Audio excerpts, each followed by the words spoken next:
honestly, asking myself the question, why the heck do I want to live consciously all the time? And I noticed that when I'm asking that question, it tends to be during a certain part of the healing journey.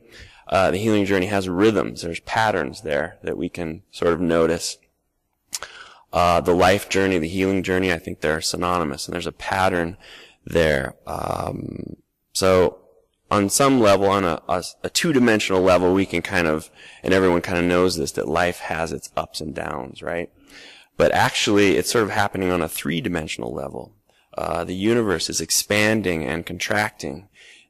Our consciousness is expanding and contracting. Our consciousness is expanding and contracting. So what I find is that at those points where I'm in the narrowest part of the contraction, the sort of birth canal, if you will, it's times like those that I'm being asked to pay closer attention to what I want and what I don't want, and clarify what's working for me and what's not working for me, and make choices, take action to align myself, align things with my more authentic self. Or on the other end of things where I'm at the greatest part of the expansion, and I'm noticing that things that I thought were solid are maybe not as solid as I thought they were. There's not the ground to stand on that I thought there was. Or I'm being asked to let go of things, to relax into life. In both of those cases, things, if you bring your attention to what's happening, things can kind of be intense and uncomfortable. And so it's during those times that I find myself asking, like, why the heck am I doing this? I thought I was doing this to alleviate this discomfort. So why do it?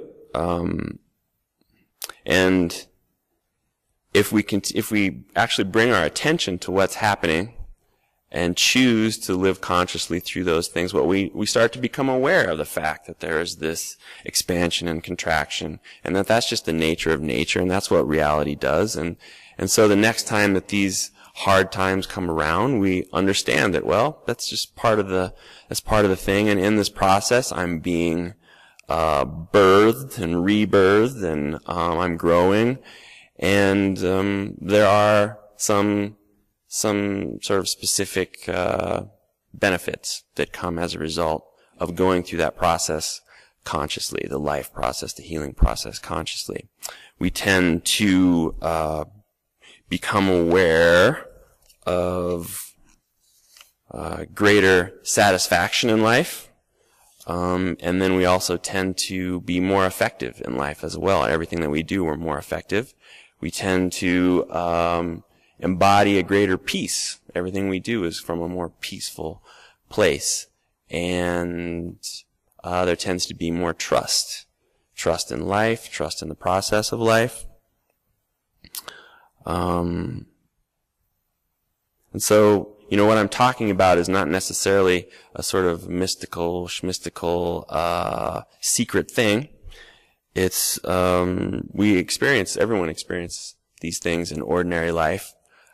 We may or may not have recognized that that's what was happening, but, for instance, you may remember times when you might found yourself, engaged in an activity that you like to do, like a hobby, or you may be painting or playing music or whatever it is that you like to do. Maybe when you were a kid, you were in sports, or maybe you're in sports now. Maybe you're a kid now. Engaged with family or friends, or some activity that really is meaningful to you. You may remember times when you were maybe sort of distracted in engaging with that activity, and times when you were maybe really focused or engaged with that activity. And there's a good chance that during the times where you were more engaged or more focused with that activity, that you noticed that that activity was more satisfying. And there's a really good chance that you were probably a lot better at it. So that's an example of what happens when we actually bring our conscious attention to what's happening in life. There are under some other circumstances where we might experience that in a different way. It could be that You are sick. It could be that maybe you're being accosted in some way. I don't know, mugged or some danger like that. Maybe you were drowning or something like that. It's during those times that people tend to report that, time slowed way down, or, they had time, of course, to think about their whole life. Their life flashed in front of their eyes, they say. They might report feeling more relaxed, even though, they were really relaxed and not really worrying about the situation, even though, severe injury or death might be, close. People say, because of that event, my life will never be the same. It's changed forever. And you might say, well, duh, you almost died. Excuse me.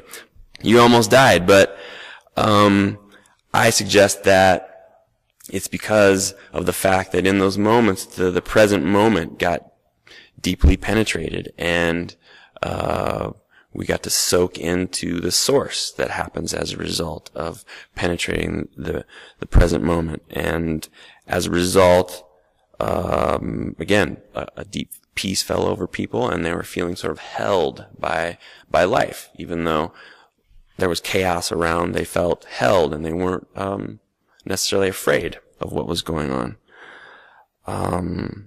I actually have had an experience like that in my life. I grew up on a farm in Nebraska, and I had one of those three-wheelers. It was an ATV thing, and I used to ride that all over the place, and we had these big piles of dirt in our backyard, and I liked to drive up and down these piles of dirt. And I'd done it 1,000 times, but one time I got to the top of one of those piles of dirt, and the front of this thing came over on top of me. I flipped it over on myself. And somewhere in the middle of that, before I hit the ground, it was like time stopped. And I had time to sort of think about my predicament, and look and be like, well, yeah, this doesn't look so good. This could be, this could be bad. And, man, if I live through this, my mom is going to kill me, This is not going to go over well with the parents. But I did make it, obviously.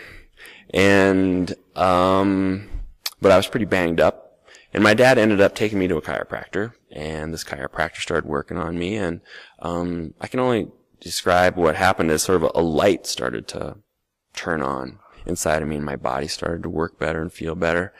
And, I thought that might be interesting to be a chiropractor. And so I ended up going to chiropractic school, and I ended up sort of really searching out this, trying to connect more deeply with the source, and ways to embody that. And here I am in front of you, So you again, you might say, well, it's those circumstances that brought you to this point. But again, I think something happened in that moment. A light got turned on, even though it was a dangerous situation. Some sort of light got turned on there that had me, sort of compelled me to continue to connect with that and look for that. And so, we, fortunately, we don't have to wait for some random traumatic life-threatening event to, jump on us, for us to experience a greater connection to source, for us to, be forced into a situation where we're penetrating the present moment with more attention. We can actually train ourselves to do that. And as a result of that, everything that we do becomes more satisfying, and everything that we do becomes more effective, and everything that we do has more peace in it, and there's a greater level of trust that we're able to carry in our life, feeling held by life. There's a greater level of trust that happens there. And when we can see things like that from that perspective, we're not as concerned when things get tough. We're not as concerned that I wish things were the way that they were used to be, or I'm afraid of what's going to happen. We're less apt to see the expansion and contraction as something that's crushing us or ripping us apart. We're more apt to see it as something that's more of a massage. The universe is sort of massaging us, you know? So, much better way to look at it, I think.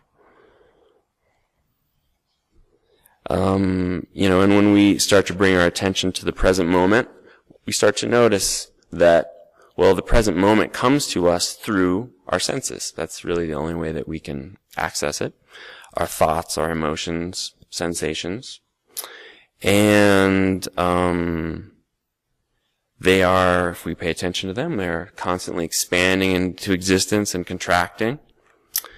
And since we sort of live in a holographic universe, and I don't know, for those of you, if you don't know what that means, it's sort of the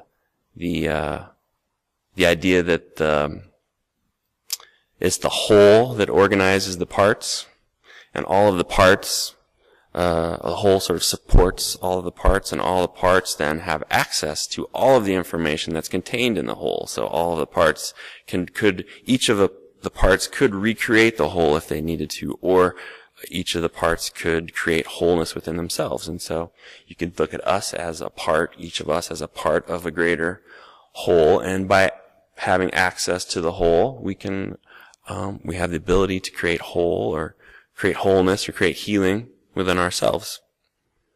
And that's what can happen as we sensitize ourselves to the sort of littler expansions and contractions that are happening in our sensations and our thoughts and our emotions. We're actually sensitizing ourselves to the larger expansions and contractions that are happening in consciousness. And the more we sensitize ourselves to that, the more we become a part of that larger thing. So when we penetrate the present moment, we're with more attention, when we're making the choice to be conscious, we're connecting more deeply with the source, and we're harmonizing to it, and we're entraining to it. And there is a transfer of its properties and characteristics to us.